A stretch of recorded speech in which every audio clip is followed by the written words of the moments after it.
Here we go. Humanities 101 and NACHOS reminds you that you are enough. Now we join Dr. Dutch with the Neuro-Affirming Conversation Hour for outreach and support.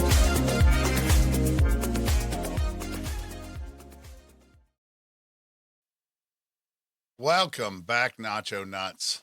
Welcome back to this little thing we call Nachos, the Neuro-Affirming Conversation Hour for outreach and support.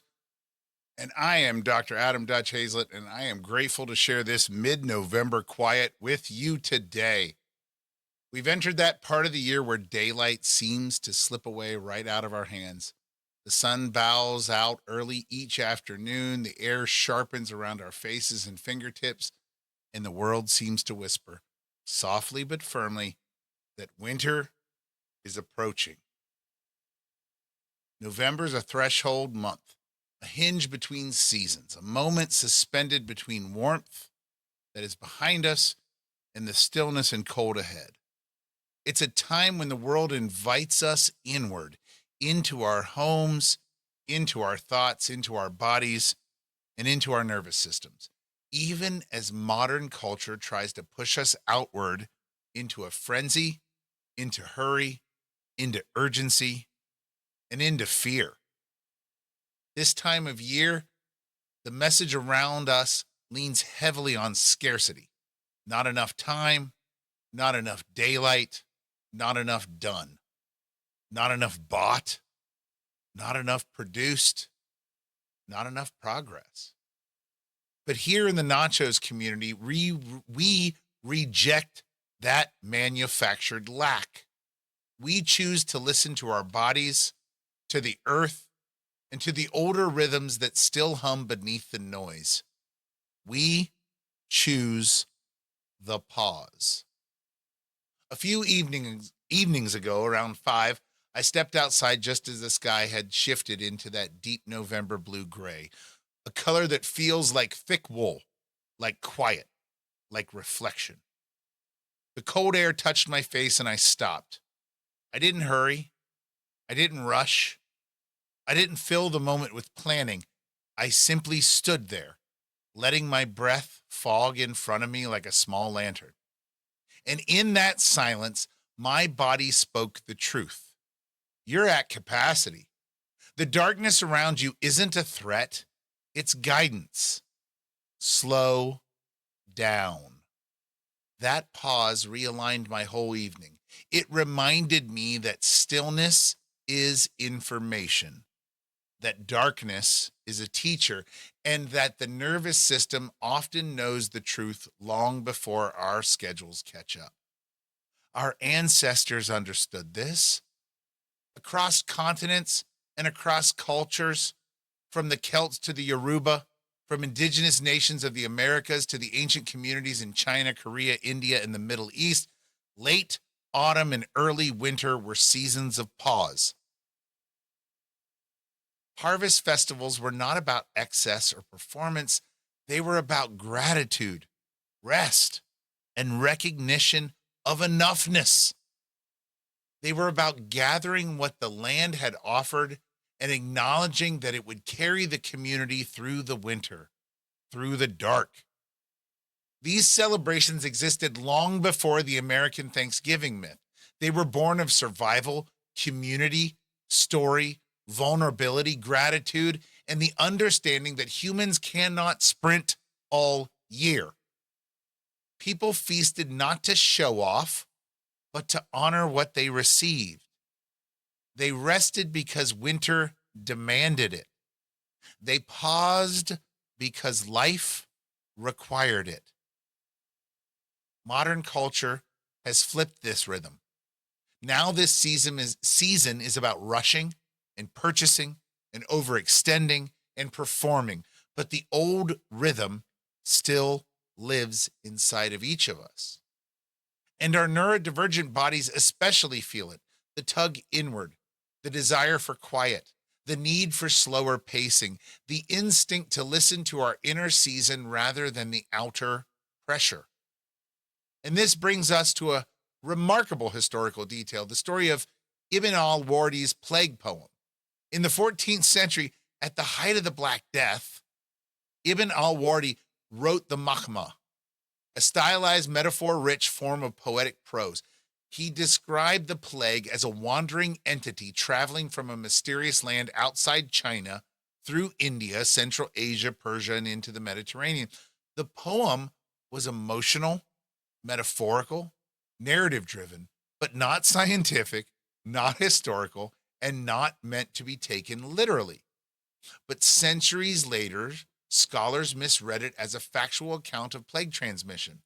Whole academic interpretations of the Black Death were built on a metaphor. Fear turned image into memory. Art became mistaken for epidemiology, and the cultural imagination was shaped by a narrative that was never meant to govern behavior. It's astonishing and familiar because we too inherit fear-based narratives about time, about worth, productivity, urgency, and we often accept them without question. We feel compelled to hurry because the culture tells us that slowness is failure. Fear masquerades as truth. Urgency presents itself as responsibility, and yet beneath it, our bodies whisper a different story. Which brings me to Robert Frost's Stopping by Woods on a Snowy Evening, a poem that embodies the very essence of pausing in the midst of pleasure. Frost's poem is public domain now, and I want to bring its full breadth into conversation, not just as a quotation, but as an act of reading, an act of presence. So here's the poem. Whose woods these are, I think I know. His house is in the village, though. He will not see me stopping here to watch his woods fill up with snow. My little horse must think it queer to stop without a farmhouse near, between the woods and frozen lake. The darkest evening of the year, he gives his harness bells a shake to ask if there is some mistake. The only other sounds the sweep of easy wind and downy flake. The woods are lovely, dark and deep, but I have promises to keep, and miles to go before I sleep, and miles to go before I sleep. Imagine Frost reading it aloud, slowly, gently, with a kind of winter quiet carried in his breath. Imagine him pausing between the lines the same way the traveler pauses in the woods. Imagine the silence between stanzas, the wind, the breath, the awareness. The awareness of being in a moment held where nothing is demanded but presence. A stillness so complete that even a horse begins to question it. A stillness that feels like both luxury and necessity. This poem is the very soul of NACHOS. It honors the pause. It honors the moment between the woods and the frozen lake when we ask ourselves, what would I hear if I stopped for just one breath?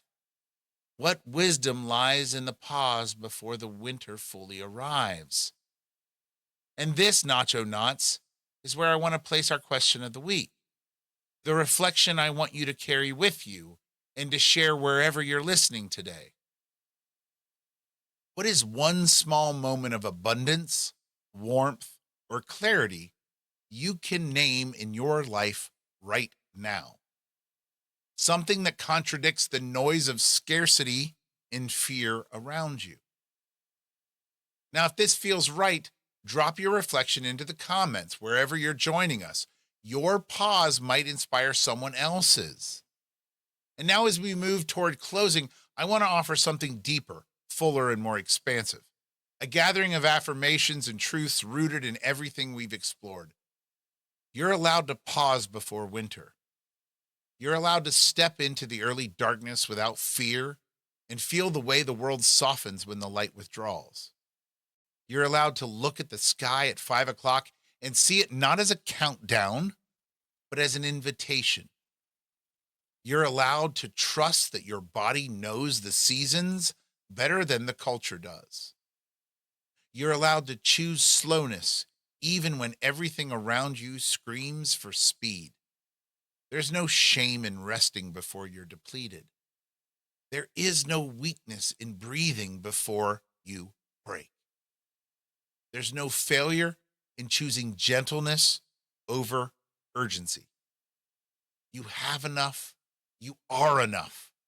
The harvest is not only in the fields, it's in you. It's in the boundaries you've learned to set. It's in the joy you stumbled into unexpectedly. It's in the grief you've carried with courage. It's in every moment that tried to undo you, in every moment you survived anyway. Your harvest is in your heartbeat, in your breath, in your persistence. Wintering is not retreat. It is return.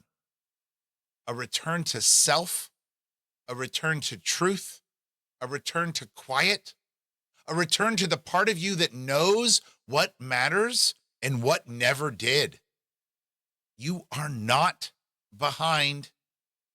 You are not late. You are not lacking. You are living at the pace of your own humanity, and that's enough.